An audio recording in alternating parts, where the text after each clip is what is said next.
Jay, it's University of Utah Athletics Director Mark Harlan. This is Tucson's trusted local news and talk, 1030 The Voice. The following is a paid program, and the host is solely responsible for its content. Opinions expressed are those of the hosts and guests, and not necessarily those of KVOI or its sponsors.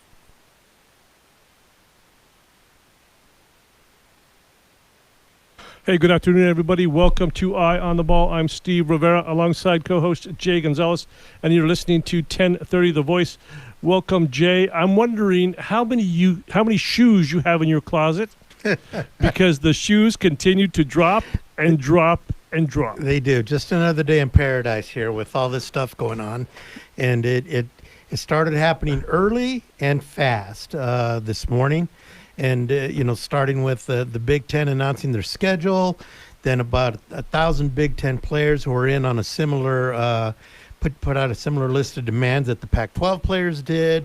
UConn became the first D1 important school. FBS school to cancel their football season, and on and on and on. And it was just, and it's been going on, and it's still going on. Yesterday was a good day. Today, not so much. Well, it's certainly an active day today, but, all the way down to just a few minutes ago, we learned that the Pac-12 and a couple of its athletic directors are going to have a conversation supposedly tomorrow with the Pac-12 players who put out the list of demands. Included on that conversation is going to be Mark Harlan, the athletic director of Utah, who's going to be a guest on our show today. Now, I don't know how much he's going to be able to say about that, but he's in the middle of this, and it'll be interesting to see what he can say. Life is all about timing, and we happen to have one of those guys. We do. Let's not get him upset early. We can't. And I've already promised him a beer at Bob Dobbs next time he's in town for doing this. If it's open. It may be a lot of beer and some food and all kinds of things. But we're Mark's a good friend, an old friend of ours, and yeah. I'm interested to see, what he's been going through as an athletic director. But, Mark's also got a lot of history here in Tucson, so we'll have some conversation about that as well. Some of the things that you talked about, you had a quick laundry list of things. The ones UCLA, 8 players tested. Eight UCLA players, it's been reported, have tested positive. Those guys aren't even practicing yet. Right. The Pac-12 loan possibility. That's a big deal. Yeah, that came out first thing this morning. John Wilner, who, I don't know if he's bugged the Pac-12 office or what. Well, he's been doing it a while. He's got sources in there, and they're incredible. And he learned and reported that the Pac-12 has put out a plan that would allow the schools to borrow up to $83 million each if football doesn't get played, right? Which would really take the pressure off in terms of needed. Money's needed. If they don't play, they can defer. How much? When they're going to start paying it back. They'll have money to operate. It would mean people would keep their jobs. Sports wouldn't have to be canceled if this thing is really what John said it is. He's talking about like a 10-year plan for 83. It's a big smart deal. move. It's a smart move. It's a smart move for the Pac-12 to,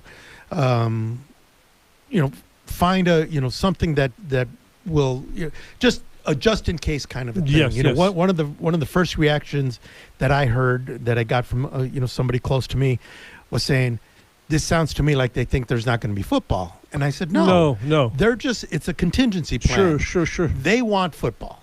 Yeah. They're not trying to find a way to not play football. They want football. Yeah, no question. This is just a contingency. It's a safety net if football doesn't happen. For the entire program. For the entire league. Yeah. And if other leagues aren't doing the same thing, well, then they're behind, they're behind the 8 ball. This is a very smart thing to do. Fantastic idea. It's kind of like, my car's about to break down. I better go get a loan just in case I need to buy a new car tomorrow. I have a guy who will sell you a car, Jay. Don't worry about that. And lastly, locally, AIA, and I know Tom talked about this, has decided to get their schedules out. And first football games will be early October with the return of practices in September. Right. They're going to allow them to start practicing September the 7th with games starting September 30th to October 3rd. And then, championships in mid-December. So, again, hoping that there's going to be football, because if you haven't seen, on social media and stuff, there are some prominent high school players Yeah. are reportedly talking about leaving the state and going to play in a state where they know there's going to be football. One of those being the quarterback at Sal Point. Yeah. And so, again, everybody is watching out for numero uno. They're watching out for themselves and what's best for me. That's everything. That's what's behind the player demands in the Pac-12, whether it's a high school quarterback saying, I'm trying to get a college scholarship. I got to do what's right for me. You've got, a conference with athletic departments. What's the right thing to do for me? Everybody is kind of paying attention to what is going to make them get through this. Sure. Welcome to 2020. All about me. Oh, there is no man. I in team, but there is an I in media. This is just nuts. Okay, one little bit of status quo. The College Football Playoff Selection Committee came out and said they're still planning on having the playoff as scheduled, with the semifinal games on January 1st and the championship game on 11th. What they did say is that they're not going to announce the playoff teams until December 20th, push back 2 weeks because, for instance, Filter out, yeah. Well, the SEC and the Pac-12 have both said their championship game could be as late as December 19th. Sure. So they're just going to wait a couple of weeks to announce the teams. I hope that we could just forget the year. This is a Dallas episode. We dreamt through the whole thing, and this is not believable because it doesn't feel believable, but we're right in the middle of it. Everything's getting pushed back. Everything's getting pushed back. Well, right. And on the way in, I was having a conversation, with Kevin Guy from the Sugar Skulls, who I'm still in contact with. And he's just asking how things are going and what's happening. And we were talking about the bowl games, the Arizona Bowl in particular, and some of the bowl games. And, there's a lot of bowl games that get played before Christmas, that get played by December 20th. Sure. That weekend, there's like 6 or 7 bowl games, and then a bunch of them through. If the college regular season is going through that time, what happens to those bowl games? Are they going to try and reschedule them? Are they going to get canceled? We don't even know that Well, yet. there's no in school because school ends December 10th-ish, Right. 7th or whatever it is. Right. You have that 2-week buffer, when they come back kind of relaxed Yeah. and have some practices. But it'll be like, boom, the season's over. Boom, you got to get ready for the bowl game. Right, and you have the Arizona Bowl here, and it's scheduled for December 31st. Right. So that's they've got time, but the question is, who's going to be available to play? Right. And can they play those games? What games are going to play and what games are not? And do the kids want to really do that? I mean, do they want to do? Come on, you're a kid. If your semester ends December 7th, you have some time to yourself for like 4 or 5 days. Then you come back and practice for the bowl game. You have no time. You have no time to yourself. But let's say you've made it through the season. You kind of struggled to get through. There have been some breakouts. Maybe your team got quarantined for a week. You had to have a game rescheduled, and you had this struggle to get through the regular season. Are you going to want to keep that going to play a bowl game? Yeah, no. And how bowl games, some just are just... Or are you just going to say, for safety reasons, forget the bowl games this year? Yeah, What's no, gonna I totally happen get there? it. It's a tough decision. Yeah. We'll get there when we get there because we may not get there. Right. We're going to have a conversation with the Arizona Bowl about we'll get her on. where they are. Kim Adair here pretty soon if Yeah. we can. She's been kind of reluctant to get on. But Well, ask and her. I don't blame. I mean, they probably don't even know yet what's going on. Right. I know what's going to happen right now. We're going to go to break and have Mark Harlan on the other side. We'll get him, and we'll. It should be an interesting conversation. Again, we don't know how much he's going to be able to talk about but what's going on immediately with this stuff. But certainly a perspective from somebody who's in the middle of all of this. Right.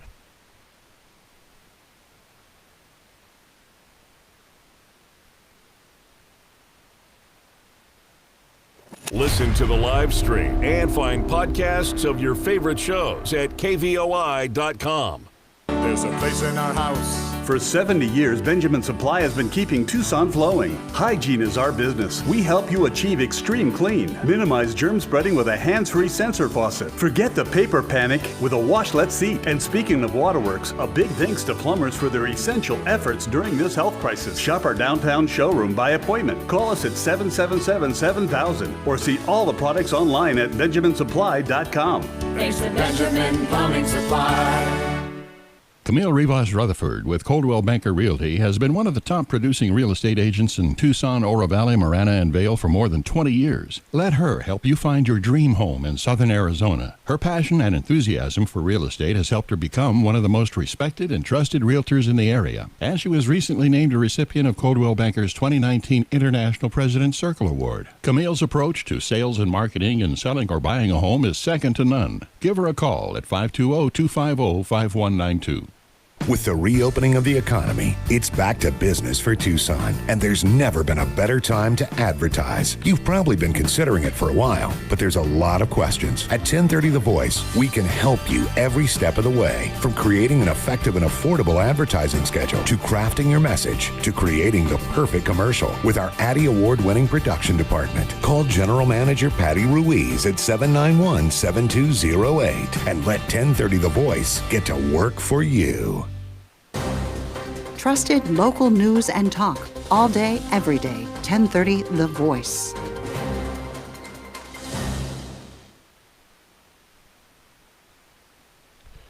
Hey, welcome back to Eye on the Ball here on 1030 The Voice. I'm Steve Rivera alongside co-host Jay Gonzales. And now on the phone, we have Utah Athletic Director Mark Harlan. Mark, how the heck are you? And how are things going? Well, first of all, guys, it's great to talk to you. Long time no see. Does that radio station not do background checks on you guys? Shh. We're on the DL right now. We're paying them to let us be here. Real jobs?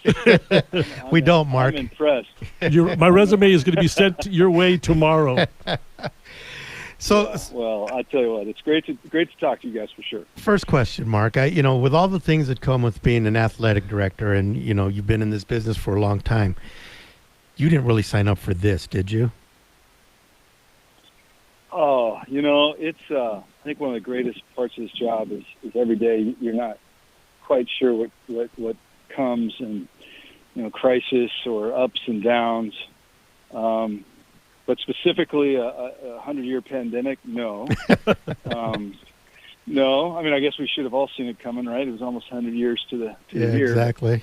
But what does stay consistent through all of it, including this, is in this case, the 550 students that you're around, or and working with them on whatever come what may. And there's certainly no differences in that case. It's just a tad bit more complicated, of course. What are the biggest concerns? You have like a list of 100, but what are the biggest concerns right now? Well, I think the safety of all our people, and of course it starts with our students and staff and coaches. That's probably 1, 2, 3 on the list. Every day just making sure we're doing the right things and the protocols are in place and we're following all the directives of the doctors, just to make sure that our students are ready to roll. In terms of every day, we've got a lot of responsibilities. Here in Tucson, we got just about every team back, and here in Salt Lake, I should say, we've got about every team back, with the exception of some of our spring sports. But so they're here, and some in voluntary and some in required hours. But just every day, making sure we're doing everything that we can to put them in the best position to stay safe. So, Mark, I've kind of first on our plate on stuff that's going on is this thing with the players in the Pac-12. Literally minutes ago, as Sports Illustrated reported that you, along with the Ray Anderson and Larry Scott, are going to be on a phone call with, or on a meeting with some of those representatives of those players. And we're not going to sit here and try and pick your brain as to what's going to happen tomorrow. But where were you, and how did you hear about this thing that was coming out with the players? And did you know about it before it came about, before it became public? And what was your first reaction to it? Well, we certainly had a sense last week. I can't remember the day. All the days kind of go together right now. But we had a sense that there was some communication going on with a lot of the student-athletes in the league, which, by the way, I think is great. I love it when teams communicate, and actually it happens on a frequent basis all the time. But I got word. We got some great team leaders here in Utah, just like I'm sure Dave has there at Arizona. And, so I knew that there were some things going on. I had a couple of the kids reach out. Kyle Whittingham and I have a great relationship. So I was aware. I just didn't know what it would really look like until some of the stuff started coming out, and I got a chance to look at it. I think that was Saturday night, maybe, Mm-hmm. And then Sunday, I was able to circle back with our team leaders, get a better understanding of how they felt, how they, were looking at everything. So, I'm actually, I've worked on a college campus my whole career, and I've always, appreciated students that really get outside of their kind of box of just being an athlete. And I loved being around the students who actually are students too, and use their voice. And so I'm really kind of impressed that they have come forward. It takes courage to do that. Does that mean I agree with everything? No. But I'm really impressed with how they have come forward, and the communication has been strong. So, looking forward to whatever the next steps might be. Jay and I talk about this all the time, how the student athletes have more power than they've ever had before, collectively and individually. Just how is that as an administrator? Well, power is an interesting thing. I guess I would say that they've always been extremely important wherever I've been, including my 18 years there at University of Arizona in various different roles. They've always been so important. I guess when you say power, talks about leverage and those kind of things. Yes. And, they're extremely important to the overall enterprise. We're talking about the sport of football. They know that. Heck, we talk to them about it all the time. We show them the kind of impact they have for the entire department. So, the way I look at it is, this is a generation that is awake. This is a generation that is attuned to, what's going on. And I think that's why I'm kind of enthused about, these conversations. And of course, when you look at some of the things they're talking about, when you start talking about safety, and my gosh, we have alignment all over that, and I want to listen and learn as I do with my own students here, if there's gaps and anything that we can do. So, but yeah, like I said, I'm impressed that they're using their voice. Man, it takes a lot of courage, guys. It's to do what they're doing, and they have a lot of my respect for that. Well, that was my first reaction to it when the Players Tribune piece came out, and I actually read it, and I thought, these guys did some homework. Now, look, we're all going to sit there and say, asking for 50% of the revenues was maybe a little bit of a stretch, a little bit of an overreach, but all in all, my first reaction to what they said and the way they put it together and how they put it out, I was impressed by that. Obviously, somebody's obviously advising them, but nonetheless, they're kids. They're 18 to 22-year-olds, I guess, and I thought they did a good job with that, and I thought they put a good list of stuff out. I sit here and say some of that's going to have to, be judged as realistic or not. But like, for instance, the Big Ten stuff that came out today, again, these guys are using their voice and it clearly having an impact. And I was impressed by that. But now you've got to deal with it. So in this time period that you guys are trying to get a football season off the ground, how is that going to work? Well, the one thing, Jay, and I agree, we agree, which is rare for you and I, but we agree that we're both impressed with those things. The other thing too is if you look at some of the items that they want to discuss, there's a lot of alignment. What was it? 4 years ago, the Pac-12 agreed to move forward with 4 years of insurance, for example, for post-eligibility, and that applies to mental health too. And that's a big change. A lot of things that they're talking about, to me, I said, we got to do a better job of educating some of the things that they have now.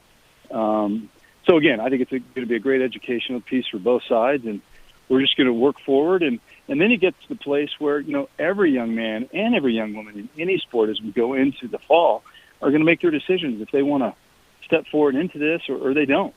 And again, our league was the first league to come out and say, hey, we're going to honor your scholarship, and you come back in good standing. Today the NCAA announced that's a mandate, but our league was out there, a month ago on this, or even longer. So, I've made it real clear to all our student athletes. I know Dave's doing the same there, that if you don't want to do this, you're in good standing. And any of our coaches mess with that, they're going to be right in my office, right? We're not going to stand for it. And that's what we're going to do. It's a volunteer situation. We're going to show everybody what we got, and we're going to go. And so getting to your question, if some of those terms or what have you or any of those things, they don't want to do it, then gosh dang it, that's their option. Right. This is a volunteer situation, and I'll respect them either way. One of the great things that came out today, and Wilner with his story on the loan program, very smart by the Pac-12. If in fact it takes hold, or if the schools take the opportunity to use it. Yeah, I think you used the word options there. I don't know how you guys feel, but like one thing through this whole crisis going back to March is, multiple options are a good thing, right? And so again, give credit to the league. We challenge them to really come forward if we're in a situation where we're going to have to seek revenues if things don't go the way that we hope. And so it allows us as institutions to look at whatever options the league comes up with, and at the same time, compare those to local options. And so that gives our CFOs and myself and others a chance to really take a look at what the best path forward will be. Because really, at the end of the day, obligation of safety now, seeing what we can do, but being ready for whatever the future brings. And part of that is really understanding the best financial path forward.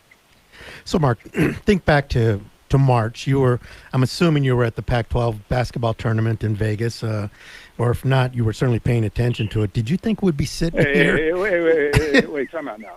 We were the first team out. We got buzzer beaten by the dang Beavers. And I looked over to Beth Duddleton. She's like, "I'm so sorry."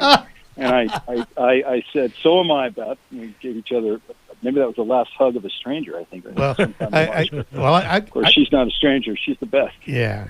Well, I wasn't there for we were there. We were there, but we completed our basketball season. Wow. We were one of the few teams that actually completed our season. Well, there you go. Yeah. But it was like yesterday, but it feels like 5 years ago. Did you think we'd be sitting here like this right now, questioning whether or not we could play fall sports, or were you like us thinking, this will be fixed by then? Yeah, I was probably thinking we would figure this out, and we would be in a much different position. I think as we learn more, and learn more about the evilness of this virus and the challenge for scientists to get their arms around it. Certainly, can't remember when, but I suppose early summer I realized, oh boy, this could be a real challenge.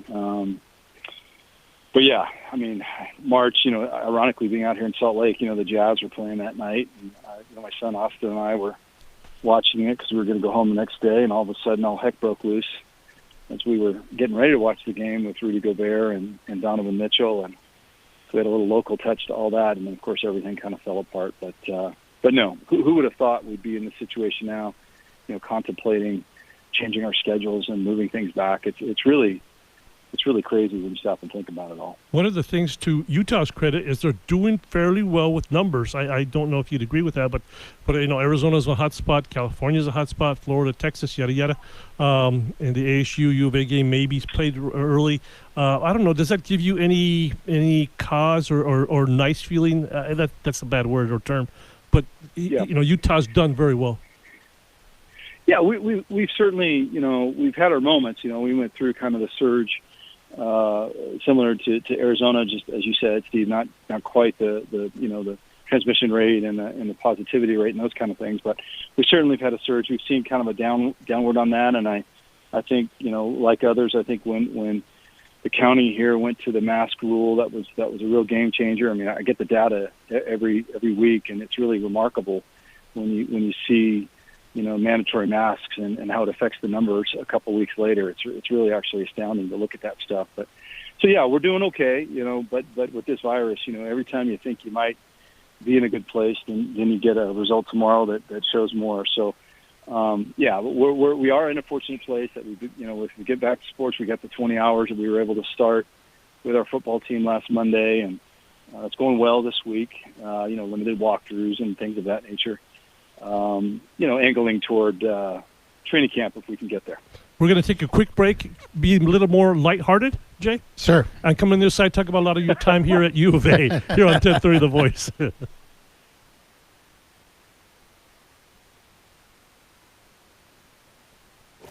CBS News at the top and bottom of every hour. 1030 The Voice, Tucson's trusted local news and talk. This is a Bloomberg Money Minute. Hopes for progress on an economic stimulus bill pushed stocks to a fourth consecutive gain. The Dow Industrials climbed 373, the S&P added 21, The Nasdaq closed at another new high, 10,998, up 57.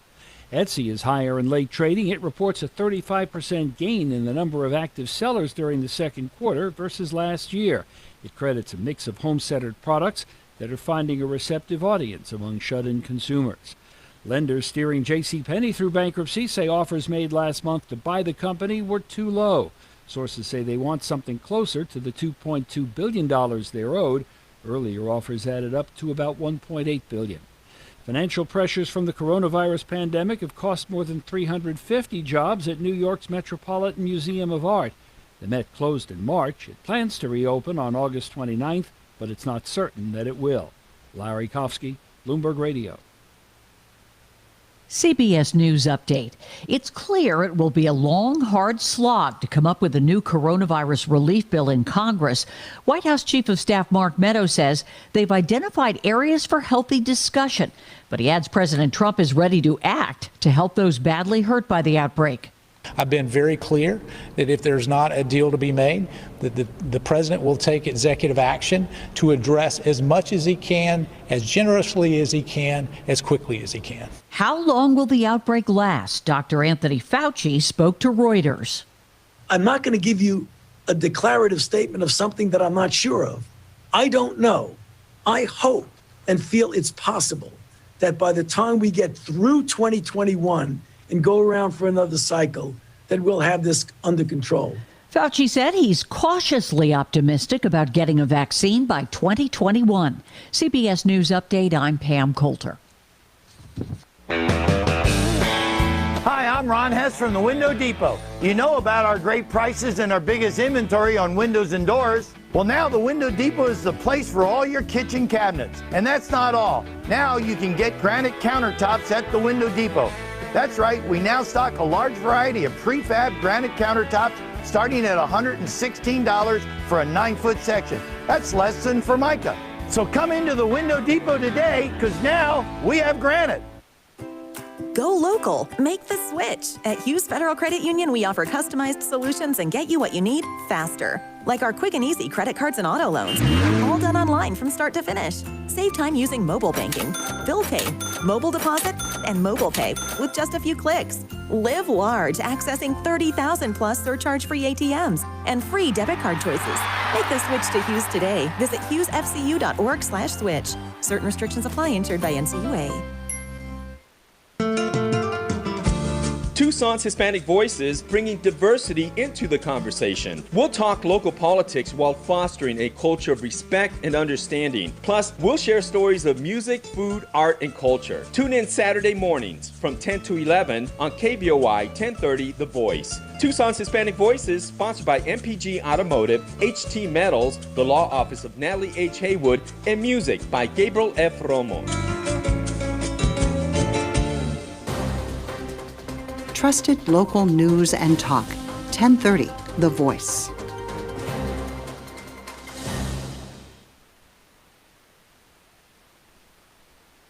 Hey, welcome back to Eye on the Ball here on 1030 The Voice. I'm Steve Rivera alongside Jay Gonzales. And on the phone, we have Utah Athletic Director Mark Harlan, former U of A Athletic Director in a number of capacities, I think, at U of A.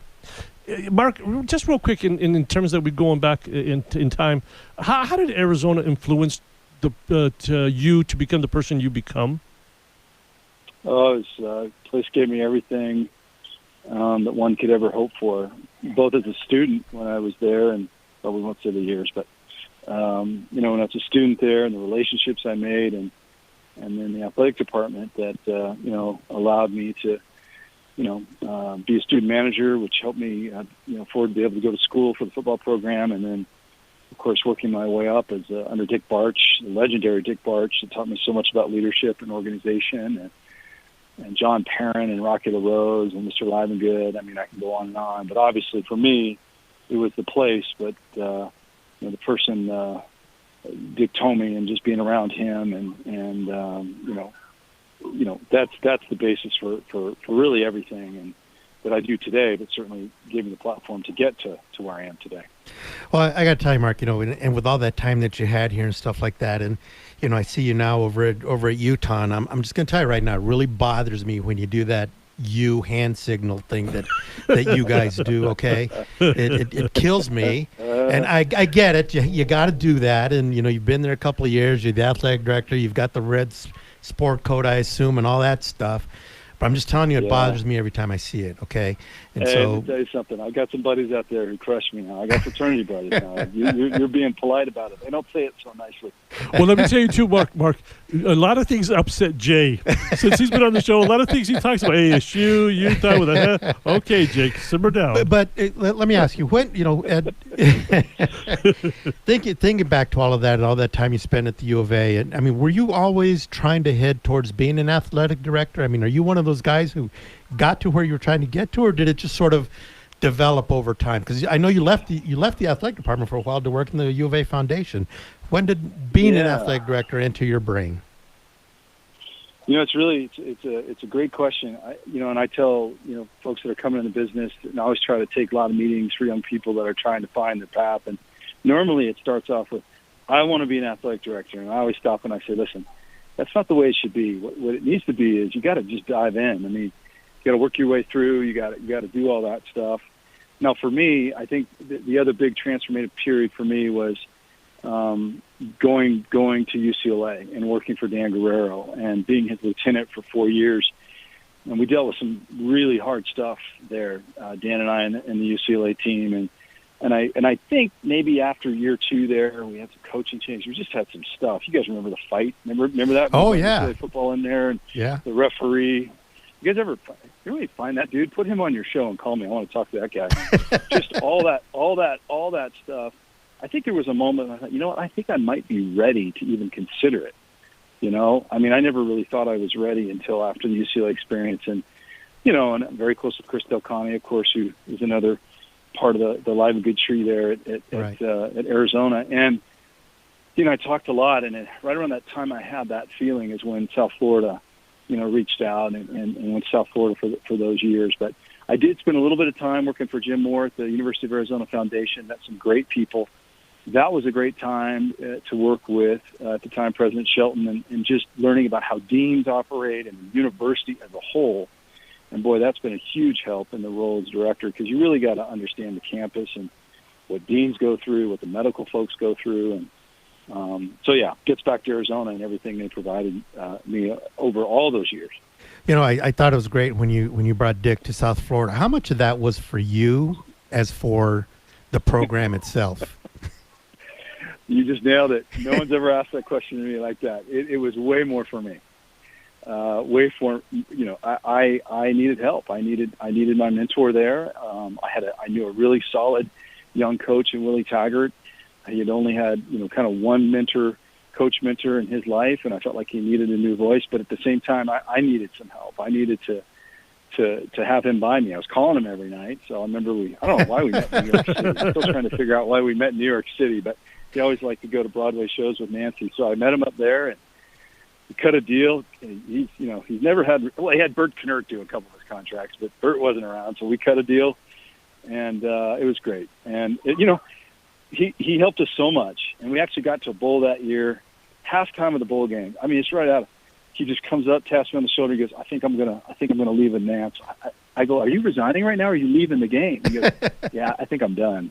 Wow. He was the Incredible Hulk at the end of the TV series where he used to walk out and the show would end. I mean, he just walked out. He transformed that program. I mean, people there still talk about how he transformed Willie. And wow. So I miss him, and I know a lot of people there do too. And I think about him every day still, and of course. I still have them in my phone, and I look at the numbers sometimes, and especially during the pandemic, there's just things that I wish he could say, although he'd be freaked out about this thing. This would just get him in stitches, can you imagine? But yeah, he's the best, as you guys know. Right. It's funny because I was just going to ask you the impact he had on you, but Jay covered the team I think you were a GA at the time, like 88-ish, 89-ish. Yeah. I was covering the team at that time. That's 31, 32 years ago. Does it seem like that long ago? No, not at all. I mean, it seems like it's, it was yesterday. You know, my wife always gives me grief. I can't remember to take out the trash on Tuesday nights here, but I can remember, you know, welcome to the I can remember games. I remember games, you know, when you guys were covering it. I can remember that just, you know, the tough losses, the great wins. I was talking to Jeff Hammerschmidt and I stay very close. We were talking about that the other day. It's just amazing how time has flown. So, do you remember being on that baseball team? Didn't you play a couple of games for us on that summer baseball team? Oh, yeah. Oh, I absolutely did. I retired with a 3.33 average, Jay. 1 for 3? Don't ask me how many at-bats they were. I was going to say, were you 1 for 3 or 2 for 6? Probably the first thing you said. Now, I did tell Steven that the only thing I remember about you playing baseball with us was that you were really slow up the line. Really, really slow, and still to this day. Yeah. Slow, but yeah, those were. I'd go out there a lot and watch you guys pull your hamstrings and stuff. But as we know, we've shared stories, Jay, about, you know, the best of all times was when Hammer and I were both GAs. We got just you know, Dick all day. It's about the game that night, you know, and he just wants to talk about it. And we 3 of us go out there. He made us drive, and the other team didn't show up. You know, exactly. I don't know if you were out there that night. Oh my gosh! But it was Hammer and I's fault that the other team didn't show up. So we got to hear about it all night. And so we had a job henceforth to check in with the captain of the other team. Right, to make sure that they weren't going to forfeit. That's right. I forgot Hammerschmidt played for us too. Well, that you had Kerr played. You know, we had Kerr on our show, and he's with all the stuff he's done, he specifically remembers his one at bat for us. So absolutely, there was some. Not a lot of baseball talent, but some decent folks out there. Yeah. I can tell you that much. A lot of pride. What do you miss most about Tucson? People. You know, just incredible people out there, and you know, relationships that I have to this day, and you know, it's been really fun to get back into the Pac-12 and reconnect with the friends at Arizona, and you know, Dave and I have become really close, and James Francis, and just all the, you know, really, really good people. I mean, Susan Mason, so proud of her. She was my intern. I miss the people, and of course we got a lot of lifelong friends. Tom Miller, his family, we just vacationed with them not too long ago, and you know, there's just a lot of great people. It's always going to be a very, very special place. Now, this is the part where you guys is going to get Jay all upset. It's fun to play Arizona. I like to get after them now. I mean, it's because all those same people I just mentioned, I don't want to hear from them. You know, I don't want to hear from them, and so it's fun. It's always real special to play. It's just because you get competitive when you go against your friends. No question. And the basketball program with Arizona, there was a nice little rivalry there for a little while there. Football program is doing well. Things are going okay at Utah. Yeah, we're doing good, Steve. We were really having a great year competitively. You know, all 4 of our fall sports teams got into the postseason. Obviously, football back-to-back South. We just got to figure out a way to get that championship win, and we're going to work hard to do that. You know, got Billy Kinneberg out here. He's our baseball coach. You guys remember him, and right? And he's doing a nice job. And you know, he won the Pac-12 baseball tournament, I think, about 4 years ago. You know, Larry Kristoviak's been a joy to work with. Really, such a great teacher. You know, and obviously the history of Utah basketball, and so it's really good. It's a program that's got a lot of folks who've been here for a long time, and I took over a program that was in great shape fiscally, and got a great staff. So again, just very, very blessed. The snow now is something that the family is adapted to.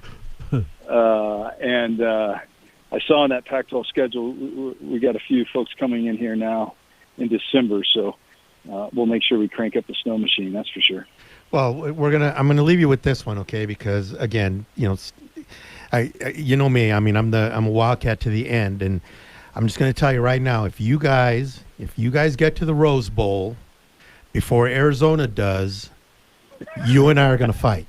Okay. Oh, he'll die before that. I'm coming up to Salt Lake City, and we're gonna throw, because if you you have no idea how hard I rooted against you guys in the Pac-12 championship. You won't be alive by that time. No. I'm running out of time, Mark. I'm running out of time, and you know what? You were part of the program when you left us hanging a couple of times. So Remember that. I mean, those things. Well, just remember, we got altitude up there, Jason. First, you got to catch me. Discussed earlier, it isn't hard. We'll see and you got to be able to lift your arm to get me. But, we're at a mile high or something up here. So we'll see who's slow up the line, I guess, right? Yeah. Yeah, we'll settle that. No, I mean, we both share that dream, obviously, and the general manager of the Rose Bowl is Darryl Dunn, has become a really good friend, and he has talked about the day that Arizona and or Utah can make that game. Right. That you couldn't find it. You couldn't find a ticket anywhere. It would be the hardest ticket to get. So maybe we can find the next few years a way for both of us to get there. I hope so, man. Like I said, the clock is ticking on me. You've got more years left than I do, so it's ticking, and I'm worried. Thanks a bunch, Mark. Thanks a bunch. Mark, we appreciate it. Thanks for all the great. time, and good luck with everything. And I'm sure we'll be hearing about stuff going on with the stuff you're in the middle of. Yeah, well, I appreciate you guys. Thanks for reaching out, Jay. It means a lot, and keep in touch. All right. Talk to you soon. Thank you, Mark. We'll take a quick break here on 1030 Voice and come back on the other side.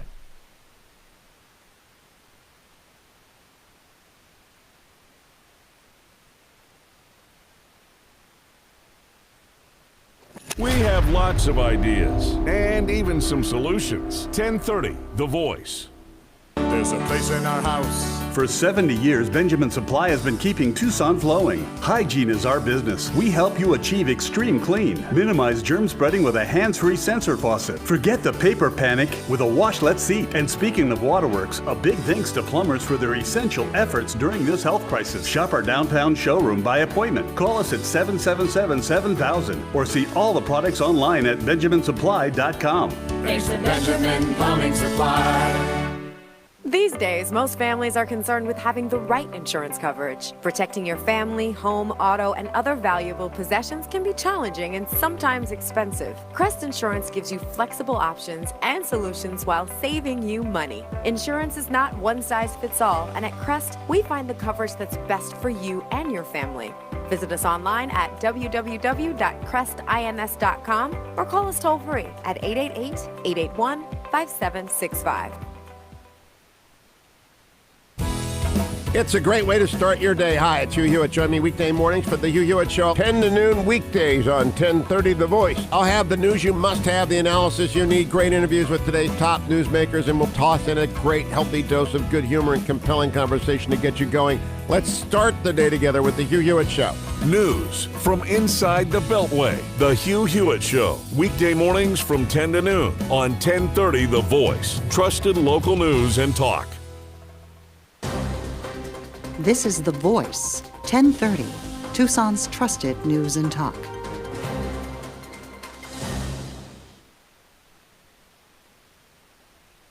Hey, welcome back to Eye on the Ball here on 1030 The Voice. I'm Steve Rivera alongside Jay Gonzales. That was a lot of fun. That was fun. Mark's one of the all-time great guys. Stand-up guys, yes. Stand-up guy, nice guy. He's a good friend. He's got a lot of people who have supported him over the years, and he doesn't forget any of those people. You see him, he'll stop, he'll talk to you, he'll take a picture with you, he'll have a beer with you. He's got a great family, his wife Carolyn, and they got a couple of kids, and they're just. I'm so happy for him that he. I mean, I kind of wish he was here. With all due respect to Dave Hickey, because he's such a friend, a close friend, and I think he would have been great for Arizona. But I'm just glad that he's gotten to a place that he wanted to get to. He's fairly. He's like 50-something, 50, maybe 52-ish. He's early 50s. Yeah. I think looking at his bio on the website, they list him as 50, but I don't know if that was done last year, or the year before, whatever. But but he's he's a young 50 because he's a good guy, and like I said, incredibly friendly, and a guy that. Utah's in good hands, and that he's always going to do the right thing over there. This is where money will be made in the next few days, because it's very busy. And we tease Dave because it's 60-hour weeks, trying to figure out what's going to happen. Now Harlan's in the middle of it with meetings tomorrow, and always. Right, the thing is, in researching, what he's been doing and stuff like that, he's involved in a lot of these major committees and things like that, in a relatively short time. I mean, he's been an athletic director for 6 years now, 4 at South Florida, and then 2 at Utah.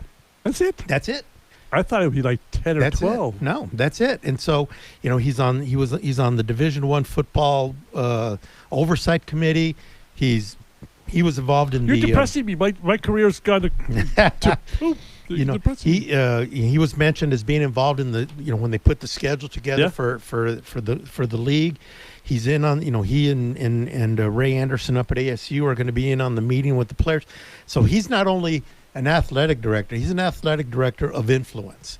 So he's that kind of guy that you could see him being a conference commissioner or something like that down the road if he kind of gets tired of running an athletic program. I liked how he called Jim Livengood Mr. Livengood. Yeah, I he thought did. That's again really telling about the kind of guy that he is. Right. No, he's got Dick as a young man. Right. Livengood. He mentioned Barch. Mentioned Perrin. Yeah. All these guys that we were there constantly. I know as a journalist, I lived in McHale. You see these guys daily. Yeah. And I loved it working in there. Had a little office kind of there, a little desk there. Now those days are long gone. That was all a great group of guys. Again, John Perrin, Dick Barch, all those guys. And Rocky LaRose. Every one of them. I wish I had asked him this question. But what was it like being Dick's boss? Oh, yeah. Yeah. I mean, when you're talking about somebody who's your mentor and who you've really built your career by what he's done. You're talking about Florida? Yeah. Now you're at South Florida and you're his boss. I mean, what's that like for you? Right. No. But I thought, and he said it was a good question because it was a good question, and not so much a boss type of thing, but like a confidant. He had a guy there that he could turn to to help him do what he felt he needed to do and help him do his job. I thought that was really great to hear that. Smart move. I want to make a point too about what he said about the players and the thing that he's going into, to talk to the Pac-12 players about these demands that he was happy that they did this. He's not unhappy. He's not upset. It's not it's not going to be, or shouldn't be, unless somebody else. It's not going to be confrontational, or vindictive, or whatever. They want I thought it was great to hear him say, "I'm glad these guys are doing this. These are conversations we need to have." And I thought that was really telling, again, about the type of administrator he is, about the type of person that he is. Well, the one thing I say this all the time, but I don't know if I've said it with you, Jay. When you go to school and you have kids in college, I did too. You hope they grow up. They learn some things, learn how to separate the colors from the darks, and just kind of grow up in college. And this is part of it. Right. Constructing these type of documents, making an impact on your life as well as others. Right. And he sees these guys, he mentioned 550 athletes, at Utah. And he mentioned how it's great to see them growing up and using their voice in this way, and I hadn't really looked at it. My first reaction to that, to the Pac-12 thing was, oh no, we might not have football because these guys are going to kill it. Right. Good thing he's doing this and not me. Right. Well, I think that was the first reaction, the initial reaction, and we talked about it really because you think that it's a protest or whatever, and it's not so much. It's just kind of a grievance. It's a conversation. Yeah, it's a conversation. It's a conversation. A conversation starter. Right. It's a conversation starter, and he said, it's a conversation they need to have. Plus, they've already done some of this stuff. Some of this stuff is already in place, as he says. A lot of it's already aligned.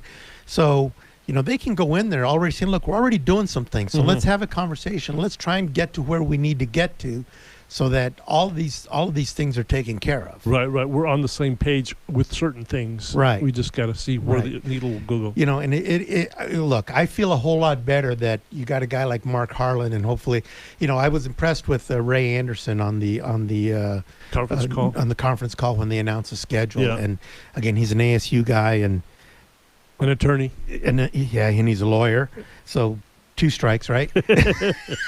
Yeah. But I feel like you're starting to see that the league is in the hands of some people that are really maybe a little more forward thinking, and hopefully, and maybe that's why we're seeing the Pac-12 kind of leading in a lot of this stuff. Nobody else has come out and said, we're putting a loan program together for our schools so that the conference doesn't go under if there's no football. So we didn't ask him what he thought the chances are. I think it would have been an unfair question to ask if there's going to be football or whatever. Right. But I asked Lev this a couple days ago, I think, when he was on. You said it at 50. Are you still going to hold it at 50 today? Yeah. In fact, I feel a little better about it. Really? I do, because they're figuring out ways to do this, and for the most part, I get it. UCLA notwithstanding with their COVID tests, it seems things are going okay here. At Arizona, yes, and it seems to going okay pretty much everywhere. In the league, yes, except for UCLA. So, 50 is fine. I think they've put together a pretty good plan. And the next step is, what's it going to look like? They're going to start practicing before the students get on campus. Mm-hmm. So the next step is, what's it look like when they start getting close to each other at practice? Let me refer to the curmudgeon of the group. And Tom, I didn't ask you for a percentage, right? No. What are you at? Be careful. So start or finish? Good question, because I'm in that boat too. Finish. So, to have a season. To have a season, I guess. To have a full completed season? Let's say to have a meaningful season that you can get to the end of it and say, we have a conference champion, we have a national champion, yada, yada. Because let's say they schedule 10 games. They may only play 8. But to me, that's still a season. 10%. See, and I'm at 20. I'm going to stay at 20. Kids are kids. They'll mess it up. I have zero confidence. I don't care how closely you try to watch them. A football roster has 60, 80, however many kids. I just don't think it'll happen. Next time, we're going to get Kleenex in here because he has to dab his eyes when he hears negative No, I'm not stuff. dabbing my eyes. I'm looking for some boxing gloves. Well, and here's the thing, Jay, is I want a season to be played through to completion. I know we all do. But I have I know zero that. faith in the humanity required to pull it off. Right. I'm kind of stuck with that. When I hear that that Rutgers might not have football at all because they can't stay away from the campus parties. UConn's not. They Colorado State, they tracked their issue to a 4th of July party. I get it. I'm just going to hope. You're going to tune that out. I'm not going to tune it out, but I'm just going to say that at some point there's going to be enough data out there like that these guys are going to stick with it. Yeah, August 21st is the date when we're going to find out some stuff I saw today for fall programs. August 21st. Well, August 21st is when I'm not sure. I saw that today somewhere. I think it was just the determination of how they're going to move forward because school starts the 24th. The school starts the 24th. Football practice can start the 17th. Right. So they're going to have a week of practice in before the students get on campus. Mm-hmm. So, look, that's going to be an important couple of weeks right there. No question.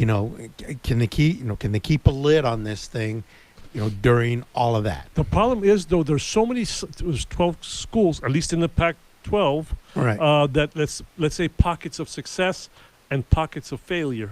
Right. Then you have trouble. And you know what? If UCLA can't keep their stuff together and keep their players, kick them off the season, get them out of here. You forfeited that game. Arizona gets a win, and I'm on my way to my 4 wins. Okay, I need to clean this because I'm laughing. Because if you can't look, the NCAA now is starting to kind of throw some things in there as to what you have to do to have a season. So. I think there have to be consequences. If you can't run a program where your players listen to you and do the right things, then you lose your right to be in the league for this season. Wow, you'll be the Miami Marlins. I'm kicking UCLA out of the league right now. Let's see. Well, it's still early. They'll recover. We need. We need a win against USC. We can get a win against Cal. We're taking all of those. You are going to get to the Rose Bowl. Hey, you know what? If Arizona gets to the Rose Bowl with 5 forfeits. I'm with it. I'm there. I'm buying my ticket. Dress up, baby. And they hope they let you get in. If you want to put an asterisk on it, fine. I'll be watching the game at the Rose Bowl. Thank you, Mr. 10% today. Anytime. Mr. 50%. I'll stay at 20%. Good show today. Thank you, Jay. Great show. Hope you're all back tomorrow.